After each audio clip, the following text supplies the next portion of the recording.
ଝିଅଟିଏ ପରା ଘରର ଲକ୍ଷ୍ମୀ। ମୁଁ ବୁଝିପାରୁନି ଆଜିକା ଦୁନିଆରେ ଏସବୁ କ'ଣ ପାଇଁ? ତୋ ଯୁକ୍ତି ଶୁଣି ମୋ ମୁଣ୍ଡ ବିନ୍ଧା ଆରମ୍ଭ ହେଲାଣି। କିଛି ଲୋକ ମଦନକୁ ଏ କାମ ପାଇଁ ପାଗଳ ବୋଲି କହୁଥାନ୍ତି। ନମସ୍କାର, ଜୟ ଜଗନ୍ନାଥ।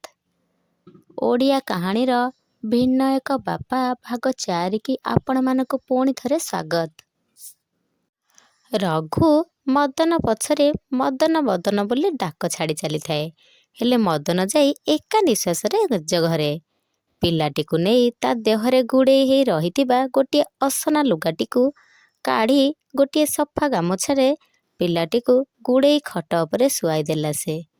ପିଲାଟି କିନ୍ତୁ ରାହା ଧରି କାନ୍ଦି କାନ୍ଦି ଶୋଇପଡ଼ିଥାଏ। ରଘୁ ଆସି ମଦନ ପାଖରେ ପହଞ୍ଚି ଯାଇ କହିଲା, ଭାଇରେ, ମୁଁ ବୁଝୁଛି ଏ ପିଲାକୁ ଦେଖି ତୋ ମନ ତରଳିଗଲା। ହେଲେ ତୁ ଯାହା ନିଷ୍ପତ୍ତି ନେଇଛୁ ସେଇଟା ସମ୍ପୂର୍ଣ୍ଣ ଭାବରେ ଭୁଲ। ମଦନ କହିଲା, କ'ଣ ଭୁଲ କହିଲୁ ମୋର? କ'ଣ ଭୁଲ? ଗୋଟିଏ ନିରୀହ ନିଷ୍ପାପ ଶିଶୁ ଯିଏକି ଏଇ କିଛି ମୁହୂର୍ତ୍ତ ହେବ ଦୁନିଆକୁ ଆସିଛି, ତାକୁ କୋଳେଇ ନେବାଟା କ'ଣ ଭୁଲ? ନା ତାକୁ ସାହାରା ଆଉ ଆସରା ଦେବାଟା ମୋର ଭୁଲ? ରଘୁ କହିଲା, ନାଇଁ ରେ ମୋ ଭାଇ, ତୁ ମୋ କଥାକୁ ଭୁଲ ଅର୍ଥରେ ନେଇ ଯାଉଛୁ। ମୁଁ ବୁଝିଛି ପିଲାକୁ ଆଣିବା ତାର ଟିକେ ଯତ୍ନ ନେବା ଭୁଲ ନୁହେଁ।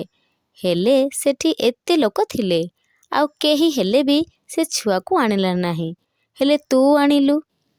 ମଦନ କହିଲା, ତାହେଲେ ଭୁଲ ମୋର ଏଇଟା କି ମୁଁ ଗୋଟିଏ ଝିଅକୁ ନେଇ ଆସିଛି ଘରକୁ?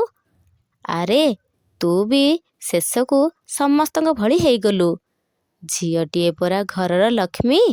ମୁଁ ବୁଝିପାରୁନି ଆଜିକା ଦୁନିଆରେ ଏସବୁ କ'ଣ ପାଇଁ? ଝିଅଟିକୁ ବାହା ହେଇ ଘରକୁ ଆଣିବାକୁ ସମସ୍ତେ ଚାହୁଁଛନ୍ତି, ହେଲେ ଝିଅ ଜନ୍ମ କରିବାକୁ କେହି ଚାହୁଁନାହାନ୍ତି। ଗୋଟିଏ ଝିଅ ଗର୍ଭରୁ ପୁଅଟିଏ ଆଶା କରୁଛନ୍ତି ସମସ୍ତେ, ହେଲେ ଗୋଟିଏ କନ୍ୟା ଭ୍ରୂଣ ପାଇଁ ଗର୍ଭରେ କ'ଣ ଜାଗା ନାହିଁ? ରଘୁ କହିଲା, ତୋ ଯୁକ୍ତି ଶୁଣି ମୋ ମୁଣ୍ଡ ବିନ୍ଧା ଆରମ୍ଭ ହେଇଗଲାଣି।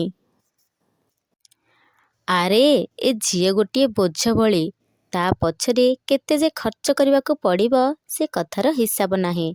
ପାଖରେ ଧନ ସମ୍ପତ୍ତି ଥାଇ ବି ଲୋକ ଜନ୍ମ କରିବାକୁ, ତାର ଲାଳନ ପାଳନ କରିବାକୁ ରାଜି ହେଉନାହାନ୍ତି। ମଦନ କହିଲା, ତୁ ଯାହା କହ ପଛେ ରଘୁ, ହେଲେ ଆଜିଠୁ ଏ ଝିଅ ମୋର, ତାର ସବୁ ଦାୟିତ୍ୱ ମୋର। ତାକୁ ଛୋଟରୁ ବଡ଼ କରିବା ପାଇଁ ମୁଁ ଆଜିଠାରୁ କର୍ତ୍ତବ୍ୟ ଭାର ଗ୍ରହଣ କଲି। ରଘୁ କହିଲା, ଆଚ୍ଛା, ତୁ ଏସବୁ ଏ ଛୁଆ ପାଇଁ କୋଉ ଅଧିକାରରେ କରିବୁ? ଯେତେବେଳେ ସମାଜ ତୋତେ ଆଙ୍ଗୁଠି ଉଠେଇ ପ୍ରଶ୍ନ କରିବ, ସେତେବେଳେ କି ଉତ୍ତର ରଖିବୁ ତୁ ଏ ଦୁନିଆ ଆଗରେ? ମଦନ କହିଲା, ଗୋଟିଏ ବାପାର ଅଧିକାରରେ ଦୁନିଆ ମୋତେ ଯେତେ ବି ପ୍ରଶ୍ନ କରିବ କରୁ, ହେଲେ ଆଜିଠାରୁ ଏ ବାପା ତା ଝିଅ ପାଇଁ ସବୁ କିଛି କରିବାକୁ ରାଜି ଅଛି, ଆଉ ସବୁ କିଛି ଶୁଣିବା ପାଇଁ ମଧ୍ୟ।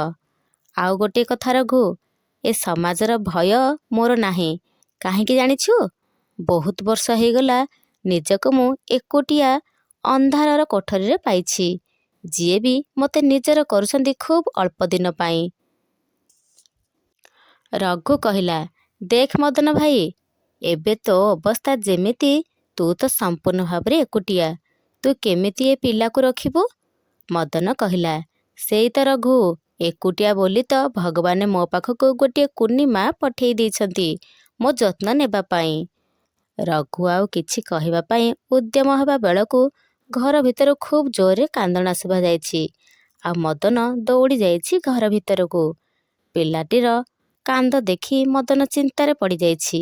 ଭାବିଛି ପିଲାଟିକୁ ଭୋକ ହେଉଛି ବୋଲି। ମଦନ ତୁଳାକୁ ପାଣିରେ ଭିଜେଇ ପିଲାଟିକୁ ପାଣି ଦେଇଛି। ପିଲାଟି କିଛି ସମୟ ପରେ ପୁଣି ଶୋଇଯାଇଛି। ରଘୁ ମଦନକୁ ବୁଝେଇ ବୁଝେଇ ନିଜେ ଥକି ଯାଇଛି, ଆଉ ଫେରି ଆସିଛି ନିଜ ଘରକୁ। ମଦନ ପିଲାଟିକୁ ଶୁଆଇ ଦେଇ ଦୌଡ଼ି ଯାଇଛି ଗଉଡ଼ ପାଖକୁ, ଆଉ ନେଇ ଆସିଛି କ୍ଷୀର। ଧୀରେ ଧୀରେ ଗାଁ ସାରା ପ୍ରଘଟ ହେବାରେ ଲାଗିଥାଏ ଯେ ବୁଦାମୂଳେ ପଡ଼ିଥିବା କନ୍ୟା ସନ୍ତାନକୁ ମଦନ ଘରକୁ ନେଇ ଆସିଛି ବୋଲି। କିଛି ଲୋକ ମଦନକୁ ଏ କାମ ପାଇଁ ପାଗଳ କହୁଥାନ୍ତି, ତ ଆଉ କେହି କେହି କହୁଥାନ୍ତି ଅସଭ୍ୟ ବୋଲି। ଶ୍ରୋତା ବନ୍ଧୁମାନେ, ଯଦି ମୋ ଓଡ଼ିଆ କାହାଣୀଟି ଆପଣମାନଙ୍କୁ ଭଲ ଲାଗିଥାଏ, ଲାଇକ୍, ସେୟାର ଆଣ୍ଡ ସବସ୍କ୍ରାଇବ୍ କରିଦେବେ। ରହୁଛି। ଜୟ ଜଗନ୍ନାଥ।